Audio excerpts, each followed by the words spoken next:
kami ang among pangamuyo, luwas sa kami sa katalan, o galangin kami sa kanan maamong ang pinahanggan. Kaya ang pang-alaw, kinala sa among Ginoong Jesucristo inunan, namuyo ari ang kanimong sa Espiritu Santo, Diyos ang tulos sa Amen. Bigyan sa kasabong, Ginoon. Nahimos sa pag-ayo, kung naulan, kung sa iyo, nagpaw ako, ubili ka. Unya sa ako pagkubo sa ako mga iba, nag-ampo ako sa pagpili. Matabi ka, o Ginoon. Malulunod ikaw sa kanan ng iyong ibuhan. Malimano sa iyong mga paano. Ikaw ang pagkukong naging kalimutan. Nanamoy mo ako kayo. Kaluhin mo kayo. Ayaw ako sinuti kung sa ako mga kasalanan. Bisan dati, tungkol sa mga sala na wala na akong isayo. Ang akong mga katigulangan, isukol o isupag sa iyong mga sukol. Apan ayaw ako sinuti tungkol sa ilang kasalanan. Gitugon mo ang iyong katawan, masaklitan sa ilang kabulan, na sila mabihag o makakaya. Gihimo mo kasaklitanan ang among katawan, na sila kamayon o yakiran sa tanan ng mga naso. Di mo kami ipagkulaan. Masakot hinuman mo ang among mga katigulangan tungkol sa ilang kasalanan. Kung isigutan mo ako tungkol sa akong mga sala. Nagbuli kami o nagsabitway sa inyong kasukupan. Busa, ang sinulong mo kalang sa kanunay makamang ngayon. Karon, imo ang kanano sumalang sa iyong gusto. Kubaha ang akong pinahuli o palikawas sa ako iiling kalimutan. Pabalik ka ang aking lawas matko sa iyo. Maayo ka na mamatay ako. Nagtantos ako sa mga isuto na dili ang nalikalako. O nawaldan ako sa paglawan. Ginoo, itugod na matapos ang dalang ko mga tabuon. O dala ako gana sa inyong walay katapusan paulayan. Ayaw sa liway ang among pag-amon. Palagiman ko ang kamatayon, kaysa pagbiyo ni ikaalam o pagsalubang ni ikapit ng mga insulto. Niadto mo tanaw sa siyudad sa Ipatanan sa Manila, na ikabot na si Sarah, anak sa usa ka tawo nga ginaglang kanel, giinsultuhan sa usa sa mga sunduong babae sa iyang amahan. Si Sarah naging sa kapatid, apan ang taotang demonyo na si Asmodeus ipatay sa kasagsang kabana sa wala pang mapupos ang mga linyon. Ang sulutong babae iyon ng Sarah. Ikaw mamunong kubana, tanawara ang iyong kaugalingon. Ito na iyong bana, apan wala sa kanila na nakapuyong iyong pinagayon aron makapanganak ka. Nganong mapuyo ka man o wala na naman? Nganong hindi ka man malayas o hindi po sa iyong patay na mga bana? Kinaulang kita na binibigay kami mapakita o usang mo kalawa. Kilabihan ang nabuo ni Sarah. Nihidang siya o isa para sa ilan o buod kayo siya magbuto. Apan sa pagkalan ng niya, niiwan siya sa iyang kaugalingon. Dili ako magbuhat ni ang akong amahan ay sutuban sa mga tao o bulikan sila. Ano na kayo kung anak ng babae na iyong hindi mo mapag-ayo. Apan naghikan siya, tungkol ilibag siya sa ilabihan na anak. Ang maong lagol, kadala sa akong lugar ng mga nakaman, nagkong sa iyang lugnanan. kung ako'y masalitan niya na, busa, di ako mag-ibo. Mga mulong na ako sa Ginoo, kaya ako turutan ng mga tayo. Alam din na ako magkabagi o mga insulto. Unya ang inilig si Sarah doon sa bintana. Gibayaw niya ang iyang mga butol sa pagpangko o diinom siya. O Diyos na malulunod, ang sa ang pagay, pasibigan ka kanunay ang imungalan. Inaupunta ng iyong mga inuman, maggay kanunay kanino. Samtang si Tubig o si Sarah nag-ampo sa Diyos dito sa langit, nagpapalibog sa ilang mga pagpangko. Ang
iyang bangon na nasawa sa Juda, o siya usab namatay na wala iniwan. Mausap ini ang nahitabo sa ikatulong na igsoon, iyon man sa nabilin ng mga igsoon. Silang ito na managsuon na ninyo sa babae kung namatay na wala iniwan. Sa kagusan, namatay ang babae, karon sa adlaw na panahon na namatay. Kang isa man siyang asawa, na silang ito nakapangasawa man kanina. Si Jesus ituwa. Pagkasayo din, kung nasayon ang among dahil wala na mo makasabot sa kasulatan o sa kamong sa Diyos.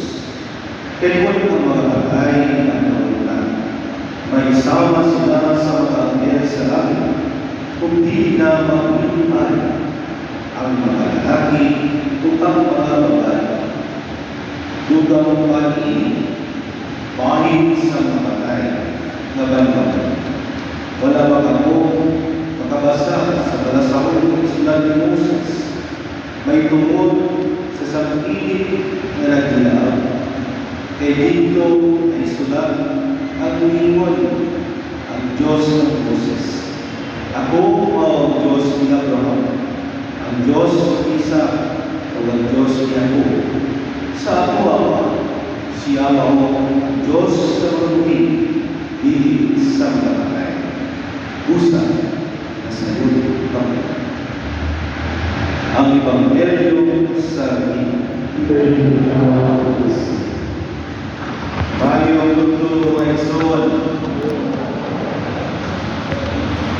Segala dama ako, especially ng mga katanong, mga kauna, na daw kalisod-lisod na galing, may problema, unauna na ito,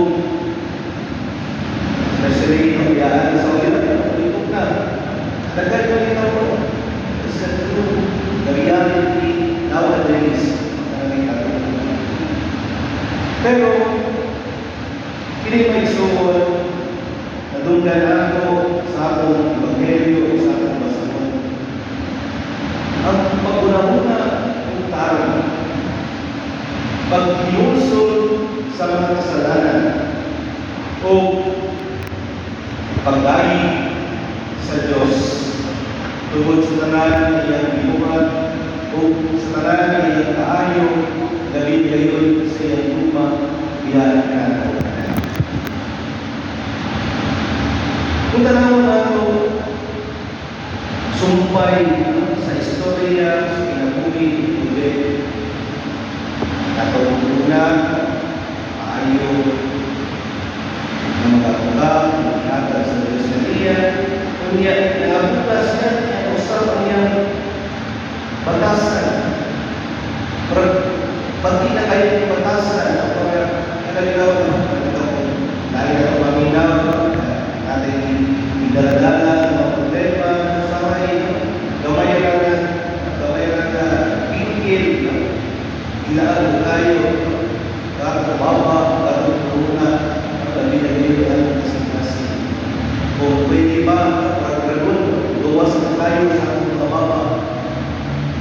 Mawala ito, sometimes natin anger, pagkabati, sa ating mga galing, lumas o gulang.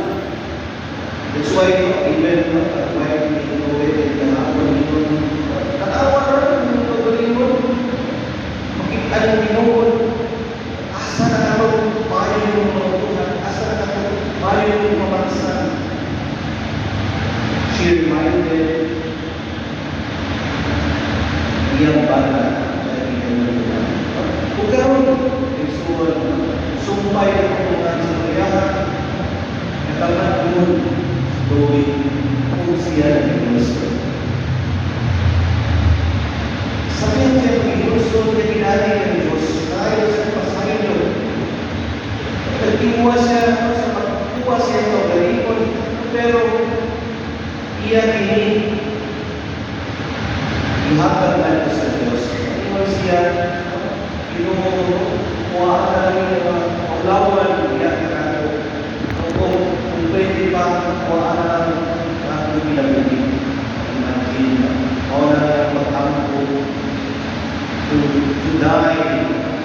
because he recognizes God who gives life, and only God will take away that life from him. So mo kana iya gidawat kung sa man ang will sa Ginoo sa iyang kinabuhi o siya naglunsod o nag-ampo sa Diyos. Sa mga ni Raquel, ang Sarah rather, iampo po kay madini mo, ito na yung pala, mawala sila yung anak, the marriage was not consummated. And sa panahon, pag-iap ng society, may isuon, ulaw kayo sa mga buhay, kung wala sila yung anak. Barangay daw, you are, wala kayong pili, no? You don't have value sa sosyedad. Okay, para nila, wala kami nagkahan, basa sa Ginoo, ipasagdaan ka sa Diyos. No, siguro, makasasala ka, nanuwa ka nagkahan, kung nasa ng naman. So imagine, pinapag-up sa society, may brothers and sisters, kaya mga babae, kung ba nagkikitan na ng trabaho, o mauna in their law, sa law ng ihatag ni Moses sa ilan, they have to take good care of the widow. O kana paminyon at ito sa isuwan para ambingan ang asawa sa namatay. Tagaan o maayong mga butang o kanila to take good care of her. Ang kanan, hindi po practice. Pero kanan, at ibati, bisada, paulaw, ang iyong ibati, mga siya ay pasagdaan. Kung una-una siya, ito. Pero siya, una-una, kung ako lumiko, ako pakuulawan sa lahat ng pamahan. Kaya sa agaling na babae ng anak, yan ang ikong bagay sila tuol. So, and that's the time, again, that woman recognizes the power of the word. Iyan, ihatag ang iyang pagkalimon na sa Diyos o siya iampo at pagkaniya imon, Lord, kuhaan na lang ang aking mga kabulanan. Kuhaan na lang ang kaulaw sa pamahagi na kuhaan mo ang aking pinagili. But truly the Lord answered their prayers. Sila luwa na maayo, ipadala sa Diyos siya ang Raquel para pag-ayo kanila. Kung ang naitabo, at isa, ang asawa, namana, tanto sa anak ni David. O, magpapalayo na yun sa pagkakas. So, kung tanaw na ng isuon, if we truly maghilunso sa mga kasalanan, kung palayo kita sa pag-hope natin sa Diyos, sa iyang grasya, sa iyang pag-ikugma, sa iyang pagpasayo, hinaganato, then, sometimes ating ipangayo, more than pa sa ating ipangayo, ang ihatag sa Diyos, diyan sa ating. So, what itulog sa Diyos, kukuha ng inauni, rather, God gave them more life so that they will be able to feel and experience the beauty, the love, and the gifts of God. Grasya sa ilang so, mga karakaysuan, kung tanawin nato, ang ihatag sa Diyos na kinabuhi na nato, hindi lang ang grasya na ato matagaman ng kalimutan. Sama pa ang ato sa Ebanghelyo, si Jesus mismo yung at sa mga Sadduceo.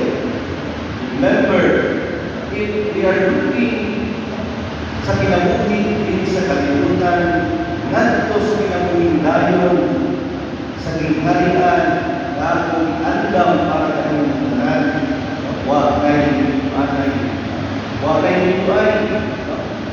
Tanan, babae o lalaki, sama sa mga anghel.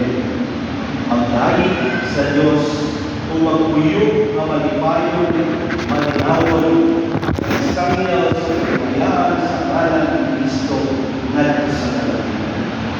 That's how our Christian life should be. Ang kinakulay nato o pinapuwi ngadto sa katagiglasan. Nato pinapuwi sama sa mga anghel ngadto sa kalangitan. O para we should live our life here on earth as Christian, like angels. Diyan sa ato ang nagsuulan. Like angels, sama sa mga anghel. Diyan sa ato banay, sama sa mga anghel. Diyan sa ato komunidad o buhat sa ato sosyedad o sa pilihan. Kay mo na ang inabuhi ato tanaton ngadto sa langit. Sa mga tama ba dito kapag iniwanay sama sa kata best friends kapag sa mga anghel iguwag na layo-layo layo gamot nakalakaw ang ilang mga anak wala tayong mga anak pinila po sila kung sila duwa nakalakaw pinton masahay magpinila that's the beauty, that's the life promise of God. Not those sa kalangitan, the living angels. That is why we have to practice. Sama sa mga anghel, mga puyok, ganyan sa kalimutan.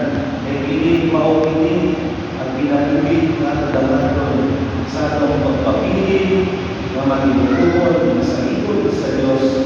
Pag iyan pag-iupa at kadalaton o piling ato kuitan para sa lahat sa kaligtasan sa kanan ng Jesus. Ay suwang pagkakot ang nagkakaroon sa Kristo na sa Diyos na magagawa. Alam sa kaya ng malang sa alam sa kawasan sa Pilipinas sa Kristo sa Kung inupo sa mga paalan ng mga basa nila sa mga uban, ang magsalit ng iwa kami santos diya sa pag-aamit hindi hanapan sa kanya. Kung pinagin ni Kristiya, pasay mo ang mga masakat, kaya may malayo nila ng Kristo, ang Pinoon. Ang Pinoon, mga nakakagyan. Baliw ang Pinoon at kasintas. At kasalamat ka sa Pinoon at ang Diyos. Santos na mahal sa tulungan ng pagkakagawa sa kanan. Ang iyong pangalan na iyon, yung magpasalamat na pinagpuntan tayo sa kanan natin. Kayo mo ibuhat ang gawang doon sa kanan. Huwag iyong isilitan doon sa kanan. Huwag iyong iluwasan doon sa kanan. Pinanay sa Kristo ang mga Pinoon. Kumusta ang lahat ng aming iwan sa langit at sa yuta, nag-aawit sa kabagong awit sa pagkain. Doon sa kami, sa tanong mga kaya sa langit, sa iyang pagsangyaw sa iyong mga yun ng maya, diya sa daan sa pagkain, sa iyang pagkain.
kami nasa sa iyo at inunan ng Panginoon. Tawagan kami Panginoon ng katangan ng kanina. Pipili mga alis sa ang buo sa bawat tunay kasagutan. Ang buo ay ula ng ito para sa aming mga tao. Ang mga kasama sa iyo. Tawagan kami ng anong katangan.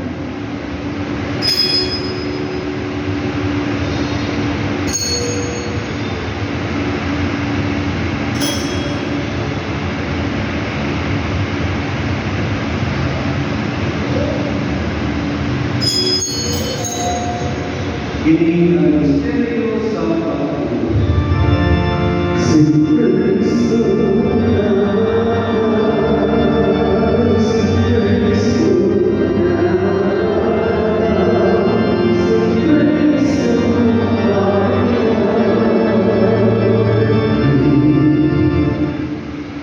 Ang paghandog sa kamalayan ng pagkababalay sa Kristo, ay mga nagdibig mo mahal ng pagkano sa kinagawin kung galing sa kaliwasan. Nagkakasalamat kami kanimo, doon kanimo kami isip na yan, na magupang pagpalalan kayo. Ibuang kami na makalaban sa laban sa pagkakulo ng Kristo, magkahit sa linahal sa Espiritu Santo. Pinunggulin mo ang mga sipaman sa tinuong kalimutan. Ibuang pangingin kami sa Bali Francisco ang Papa, Jose ang Obispo, o sa lahat ng mga pari. Pinamulin sa mga pangayson na nakamatay.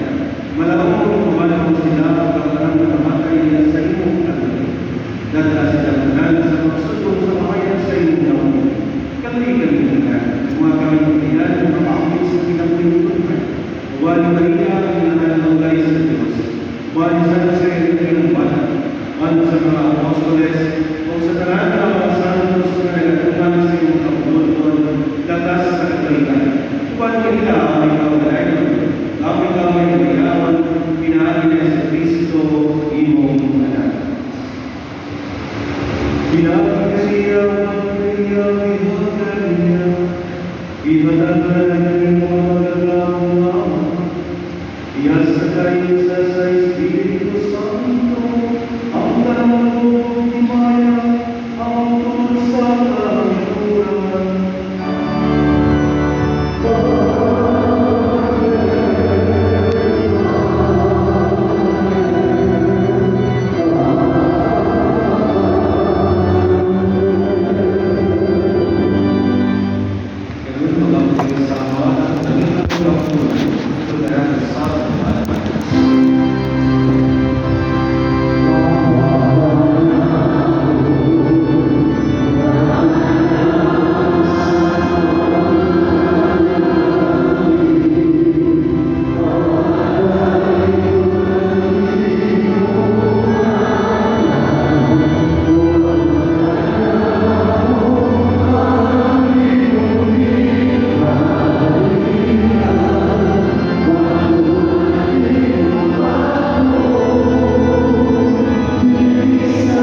Kumayin sa kanang kasama sa nagawawang ng inyong alauna sa pagbaling niya sa Kristo, among Manong.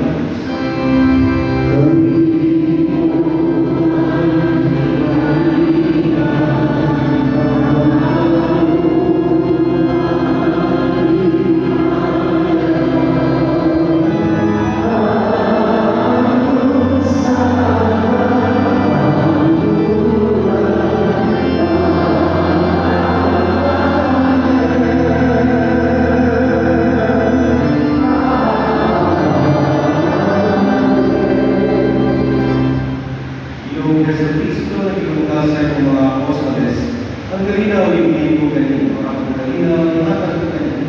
Kaya tanawa ng mga salam, hindi ang pagsalit sa inyong sumahan.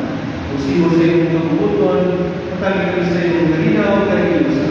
Ikaw ang iyong hari, angkol sa kapaturan. Ang galinaw sa inyong sa kanunay, mahalakan natin. Ipakita ang pang-ismuran. Panagay.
Hindi mauulit Kristo, Cordero sa Diyos, na nagawaan sa mga sala sa kalimutan. Kulang ang aking para sa kalimutan sa kalimutan. Ito, tutuwakan kepada Tuhanmu, para kamu dapat memahami. Dalam Kristo, Amin.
Ginoo ko panalangin ang iyong katawan, pupuna sila sa kalasing, ituna sila sa iyong buko, habang magkuhan sila sa iyong kabuto.